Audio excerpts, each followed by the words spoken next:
സുഭാഷിതങ്ങൾ 5-ാം അധ്യായം 1 മുതൽ 23 വരെയുള്ള വചനങ്ങൾ. ദുശ്ചരിതയെ സൂക്ഷിക്കുക. മകനെ, എൻ്റെ ജ്ഞാനത്തിൽ ശ്രദ്ധ പതിക്കുകയും എൻ്റെ വാക്കുകൾക്ക് ചെവി കൊടുക്കുകയും ചെയ്യുക. അപ്പോൾ നീ വിവേചന ശക്തി കാത്തു സൂക്ഷിക്കുകയും നിന്റെ അധരം അറിവ് സംരക്ഷിക്കുകയും ചെയ്യും. ദുശ്ചരിതയായ സ്ത്രീയുടെ അധരം തേൻ പൊഴിക്കുന്നു.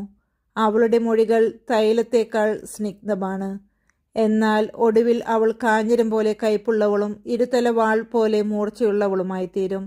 അവളുടെ പാദങ്ങൾ മരണത്തിലേക്ക് ഇറങ്ങുന്നു.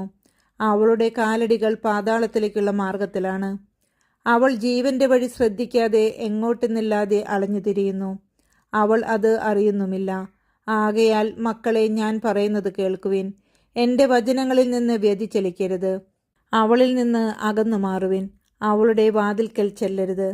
ചെന്നാൽ മറ്റുള്ളവരുടെ ദൃഷ്ടിയിൽ നിന്റെ സത്കീർത്തി നഷ്ടപ്പെടുകയും നിന്റെ ആയുസ് നിർദ്ദയർ അപഹരിക്കുകയും ചെയ്യും. അന്യർ നിന്റെ സമ്പത്ത് മതിയാവോളം അപഹരിക്കുകയും നിന്റെ അധ്വാനത്തിൻ്റെ ഫലം അവരുടെ വീട്ടിലെത്തുകയും ചെയ്യും. അങ്ങനെ ജീവിതാന്ത്യത്തിൽ ശരീരം ക്ഷയിച്ച് എല്ലും തോലുമായി നീ ഞെരുങ്ങിക്കൊണ്ട് പറയും, ഞാൻ എത്രമാത്രം ശിക്ഷണം വെറുത്തു, എൻ്റെ ഹൃദയം എത്രമാത്രം ശാസനത്തെ പുച്ഛിച്ചു.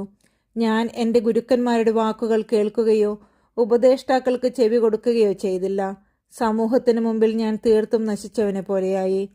നിന്റെ കിണറ്റിൽ നിന്ന്, നിന്റെ ഉറവയിൽ നിന്ന് മാത്രമേ വെള്ളം കുടിക്കാവൂ. നിന്റെ ഉറവകളെ മറുനാട്ടിലും നീരൊഴുക്കുകളെ തെരുവുകളിലും ഒഴുക്കിക്കളയുകയോ. അവ നിന്റെ അടുത്തുള്ള അന്യർക്കു വേണ്ടിയാവാതെ നിനക്ക് വേണ്ടി മാത്രമായിരിക്കട്ടെ. നിന്റെ ഉറവ നിന്റെ യൗവനത്തിലെ ഭാര്യ അനുഗ്രഹീതയായിരിക്കട്ടെ. അവളിൽ ആനന്ദം കൊള്ളുക.